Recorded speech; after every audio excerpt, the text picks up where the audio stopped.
Philip Rivers is universally known for being one of the most talented and durable quarterbacks of the 2000s.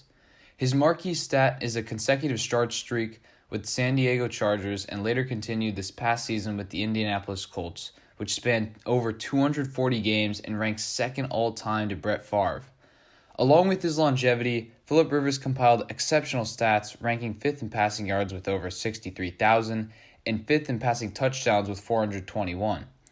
With Phillips' sustained greatness and availability over a span of 15 seasons in the NFL, it seemed like a guarantee that he would compete for and eventually win multiple Super Bowls. However, Philip Rivers would not go on to win Super Bowl titles and much less even appear in the game itself, as his greatest playoff success was reaching a lone AFC Championship game. Today, we are going to be exploring the million-dollar question. How could a quarterback with this much talent and longevity never win a Super Bowl? The story of Philip Rivers' NFL career starts on draft night in 2004, as the San Diego Chargers have the first pick and select Eli Manning, a quarterback from Ole Miss with a family legacy in the league who would decide that he did not want to play for the Chargers and therefore demanded a trade. The Chargers were able to strike a deal with the New York Giants, who had selected Philip Rivers, as Manning would be sent to New York and Rivers would play for San Diego. This somewhat innocuous draft night trade for quarterbacks would lay the groundwork for a core comparison between Philip Rivers and Eli Manning for the rest of their careers, something that still eats away at Rivers' legacy. In Phillips' first year in San Diego, he would back up Drew Brees, and many felt that Rivers could have started in his rookie season if it were not for him being in contract negotiations for the entire training camp window. Unfortunately for Rivers, Drew Brees would have a breakout season, winning Comeback Player of the Year and leading the Chargers to an AFC West title before getting knocked out in the divisional round of the playoffs. In 2005, Rivers was again unable to beat out Brees for the starting spot at quarterback and would watch an underwhelming Chargers season, culminating in a shoulder injury to Drew Brees in their final game. Because of this injury, Drew Brees was not re-signed to the Chargers, giving Rivers the starting job. Expectations were very high for the Chargers in 2006, as there was incredible talent on the San Diego offense, including star running back LaDainian Tomlinson. Rivers would live up to the hype in the 2006 regular season, as he was named the second best quarterback under 25 by Sports Illustrated after just 5 games. Rivers was a clutch quarterback all of the regular season, leading a myriad of comebacks, and had the highest QBR in the fourth quarter. Mr. Clutch, Rivers, and the Chargers would finish the 2006 regular season with home field advantage in the playoffs with a 14-2 record. In the divisional round of the playoffs, the Chargers would host the New England Patriots in a game that Rivers would not play well in, having a measly 230 passing yards with no touchdowns and an interception. While Rivers did not play well, he got extremely unlucky, as with San Diego leading 21-13 with 6 minutes left in the fourth quarter, a Chargers defender picked off Tom Brady but would fumble the ball on the same play, giving the Patriots another chance. New England would go on to score a touchdown and a 2-point conversion on that possession, and with 2 minutes left, Philip Rivers and the Chargers would actually have a chance to win the game. However, they went 3 and out, giving the ball back to Tom Brady and the Patriots, who, of course, would get a game-winning field goal in the waning seconds to knock out San Diego. This unlucky sequence of events was a devastating blow for Philip Rivers, as this was no doubt the most talented team he was a part of, being considered Super Bowl favorites by many. Over the course of Rivers' career, we are going to be deciphering where the blame should be directed for every playoff loss. In this 2006 divisional round contest, a good portion of the blame has to be placed on Rivers, as he was dubbed as a very clutch player that entire season and had his opportunities in the fourth quarter. However, I'm obviously going to be labeling this one as abysmal luck because of this costly defensive blunder. In the 2007 season, the Chargers, although making a coaching change to Norv Turner, would again win the AFC West at a slightly worse record of 11-5. Philip Rivers had a slightly worse statistical season, but would redeem himself in the playoffs as the Chargers would defeat the Titans in the wildcard round 17-6. In the divisional round of the playoffs, the Chargers would face the defending Super Bowl champion Colts, and Philip Rivers would have the best performance of his playoff career, throwing for 3 touchdowns and 290 yards in 3 quarters. Although Rivers would tear his ACL on this touchdown pass, the Chargers would luckily hold on for the win. Despite Rivers' torn ACL, he would heroically decide to play in the conference championship game with a chance to spoil the Patriots' undefeated season. However, Rivers would have a disappointing game, throwing for just 211 yards, no touchdowns, and 2 interceptions. The San Diego offense would only put up 12 points and would be eliminated by Tom Brady and the Patriots for the second straight season. Rivers does not deserve much blame for the Chargers' 2007 playoff exit because of the extenuating circumstances of his health and the undefeated Patriots squad they played against. However, what did look bad for Rivers was that his 2004 draft counterpart, Eli Manning, would go on to beat this 19-0 Patriots team in the Super Bowl, with Manning claiming Super Bowl MVP. Philip Rivers would get surgery on his ACL in the offseason and return better than ever in 2008, as he would have his best statistical campaign with over 4,000 yards, 34 touchdowns, and 11 interceptions. Despite the Chargers starting the season with a 4-8 record, Rivers would lead San Diego to win their last 4 games to claim the AFC West title for the 3rd straight season. Rivers and the Chargers would again upset Peyton Manning and the Colts in the wildcard round, although Rivers did not play particularly well with just over 200 yards, no touchdowns, and an interception. Rivers would go on to have a much better game in the divisional round against the Steelers with over 300 yards and 3 touchdowns. But it would not matter as the porous Chargers defense would play terribly in a 35-24 loss. I am again not blaming this one on Rivers as the Steelers offense had the ball for 37 minutes and gained over 350 total yards. Following yet another postseason loss, in 2009 the talented Chargers would go on to win the AFC West for the 4th consecutive season, going 13-3 and earning a first-round bye. Philip Rivers would have perhaps his most efficient season in 2009 with 28 touchdowns and just 9 interceptions.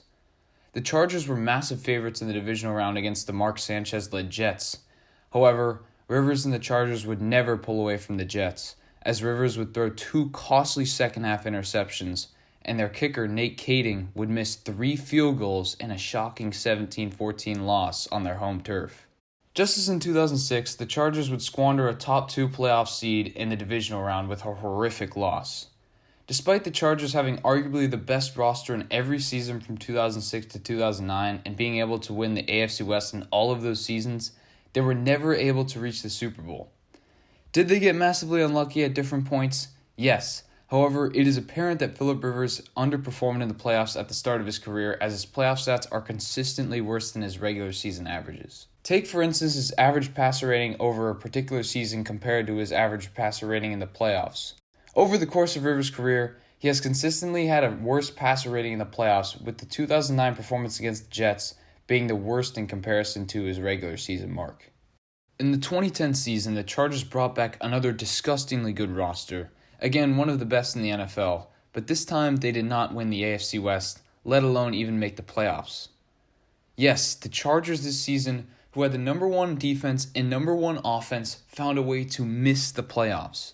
In this season, Philip Rivers would lead the league in passing yards with over 4,700 and would also throw for 30 touchdowns and just 13 interceptions.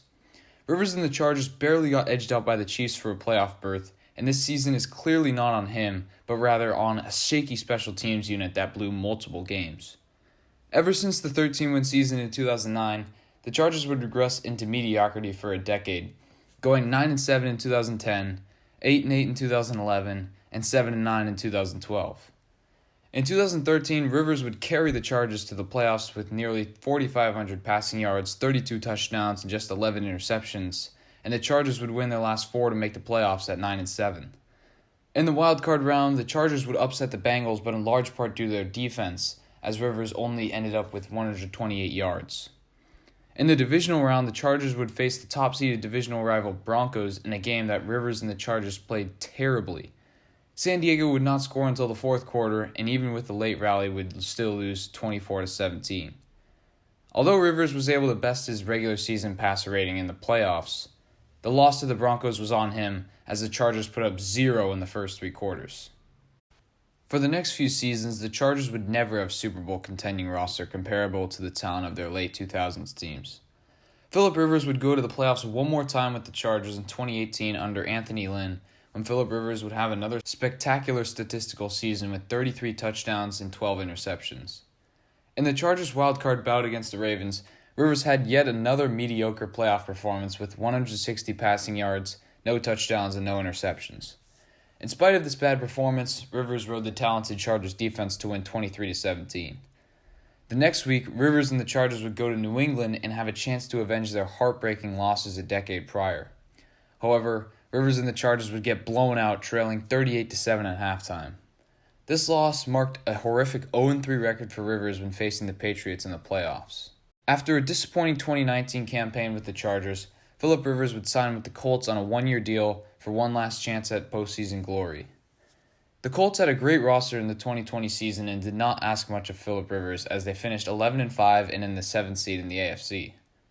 In the wildcard round, they faced off against the red-hot Bills, and it would not help Indianapolis that Rivers and the offense were only able to convert 2 touchdowns in 5 red zone appearances. Despite this, the Colts trailed by 3 points with less than 2 minutes to go, and Rivers had another chance for a clutch playoff win. However, the offense just did not move fast enough into field goal range as the Colts ended up losing 27-24. Philip Rivers does deserve the blame for the wild-card loss to the Bills because of only scoring 2 touchdowns and 5 red zone chances in a game that they would only lose by 3. With Rivers retiring without a Super Bowl appearance and a record of 5-7 in the playoffs, at one point having every seed in the AFC playoff field, we naturally have to wonder how many Super Bowls he should have been to. Using these percentages, which were found on Reddit, we are able to calculate the probability that Rivers would make the Super Bowl in each of his playoff appearances. The result comes to a little over 1 Super Bowl that Rivers should have appeared in, and this number seems quite small when you think about all of the wretched fortune and missed opportunities of Philip Rivers' career. However, it is critical to remember that Rivers only made the playoffs 3 times in the last decade, a number much smaller than that of other great NFL quarterbacks. All in all, I still feel that Philip Rivers is deserving of being selected in the Pro Football Hall of Fame, even if he isn't on the first ballot. Of course, hardware is an integral component, and as we examined in this video, he does not have much of it other than 8 Pro Bowls. What also takes away from Philip Rivers' legacy is the fact that his 2004 draft counterpart, Eli Manning, would go on 2 miraculous Super Bowl runs, claiming 2 Super Bowl MVPs in much worse playoff positioning than Philip Rivers. However, Philip's seemingly impossible longevity and ridiculous passing stats speak for themselves and should be able to carry his resume. Let me know in the comments what you think of Philip Rivers' career and if he should be in the Hall of Fame. With that being said, be sure to like and subscribe, and as always, I will see you in the next one.